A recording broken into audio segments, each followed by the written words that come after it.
Ultimamente, neste curso, temos abordado todos os animais do clado Spiralia que não fazem parte da classificação tradicional de Lophotrochozoa. Agora é a hora de mergulharmos dentro de Lophotrochozoa e vamos começar com o segundo filo animal mais biodiverso, os moluscos. Ao todo, existem pelo menos 85 mil espécies de moluscos vivas atualmente. Eles constituem um grupo incrivelmente diverso de animais que inclui caracóis, lesmas, borboletas marinhas, amêijoas, vieiras, mexilhões, lulas, ostras, polvos, náutilos, argonautas e chocos.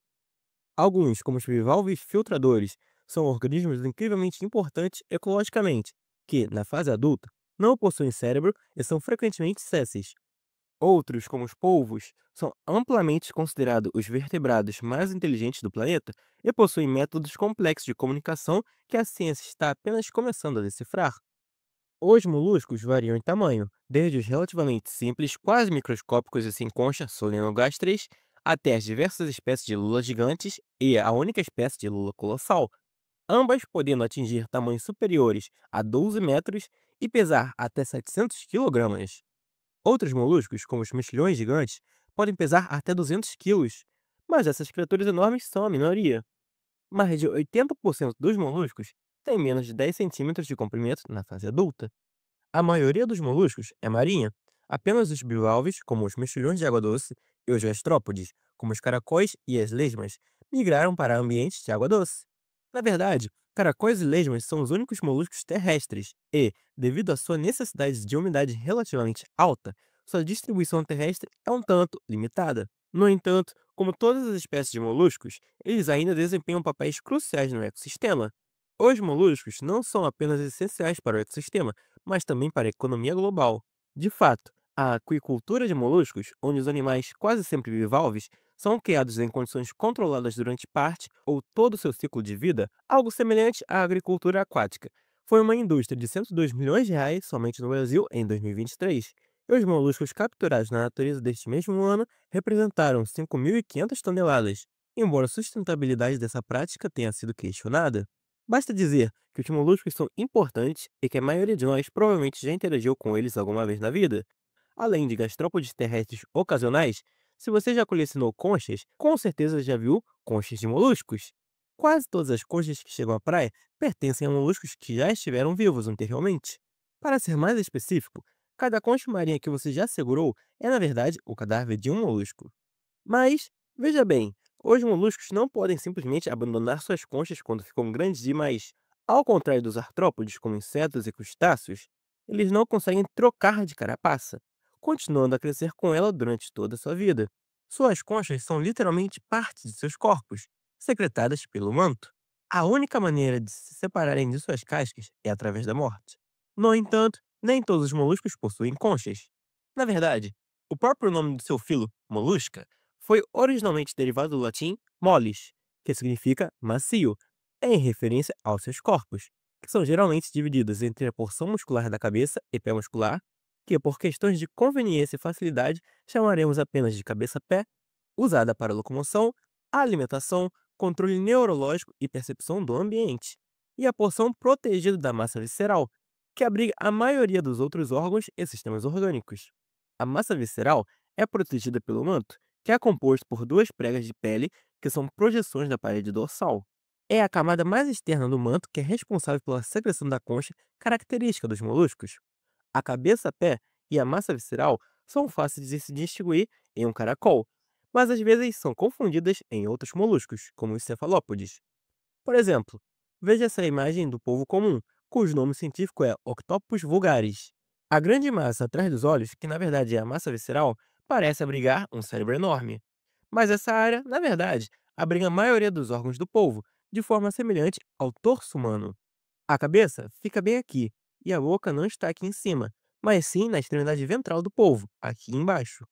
Vamos agora abordar a anatomia e fisiologia geral dos moluscos em 8 sessões. Estas serão as seguintes: primeiro, a região da cabeça e pé.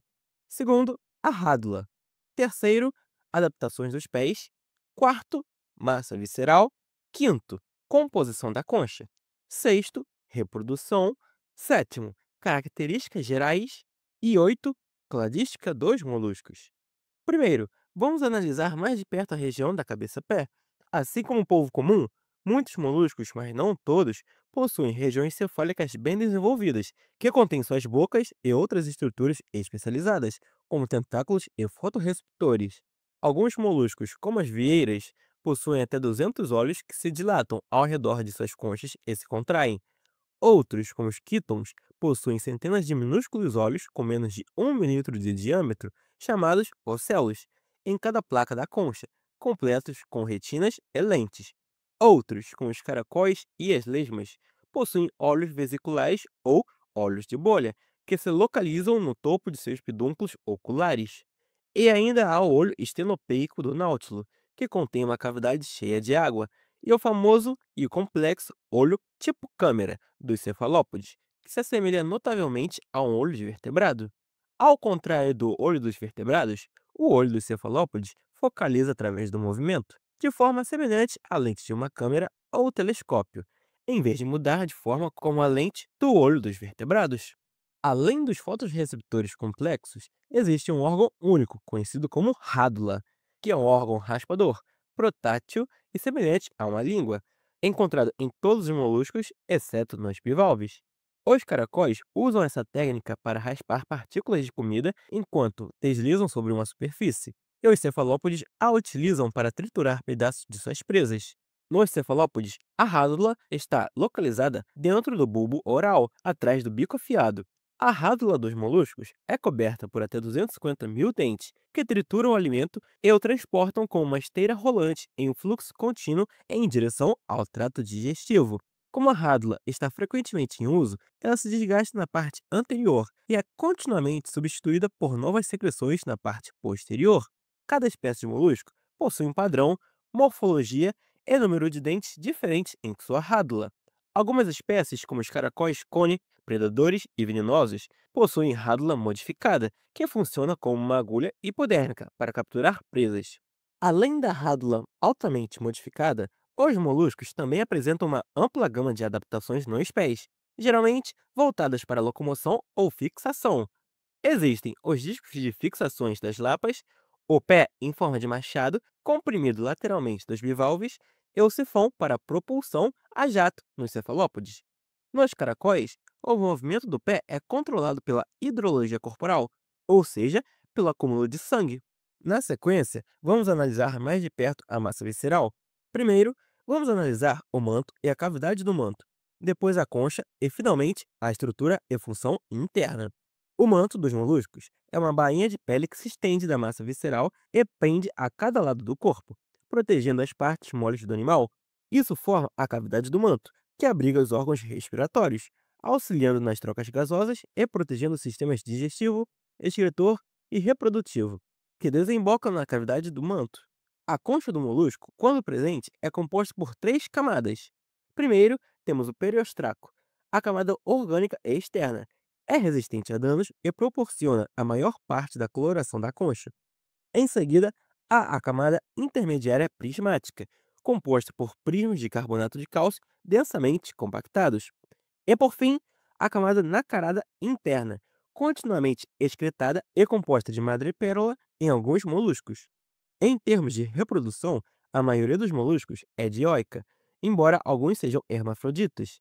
Algumas espécies, como a sépia e a lesma leopardo, possuem rituais de cortejo elaborados, enquanto outras, como os muitos bivalves, simplesmente liberam grandes quantidades de espermatozoides e óvulos na coluna d'água.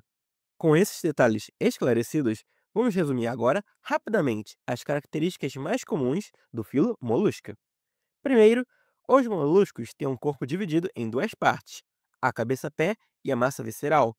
Em segundo lugar, os moluscos possuem cavidades no manto que desempenham funções na excreção, troca gasosa e reprodução. Terceiro, os moluscos são celumados triploblásticos bilateralmente simétricos com celumas reduzidos. Lulas e polvos às vezes são chamados de radialmente simétricos, mas não são, são bilaterais. Só é possível separá-las por uma linha de simetria, tal como acontece com todos os moluscos. Quarto, muitos moluscos possuem uma larva trocófora de vida livre que emerge de seus ovos. Quinto, os moluscos possuem um sistema circulatório aberto, com exceção dos cefalópodes. E sexto lugar, os moluscos têm rádula, exceto os bivalves.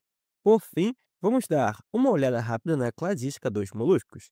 Os moluscos são geralmente divididos em 8 classes: os Caudofoveata e a Solenogastris sem concha, os poliplacóforos de 8 a 7 placas, conhecidos como quítons, os monoplacóforos de concha única, gastrópodes, organismos que habitam a terra, o mar e água doce, os bivalves marinhos de 2 conchas, as conchas das presas da classe Escafópora e, por fim, os cefalópodes, animais incrivelmente inteligentes e móveis.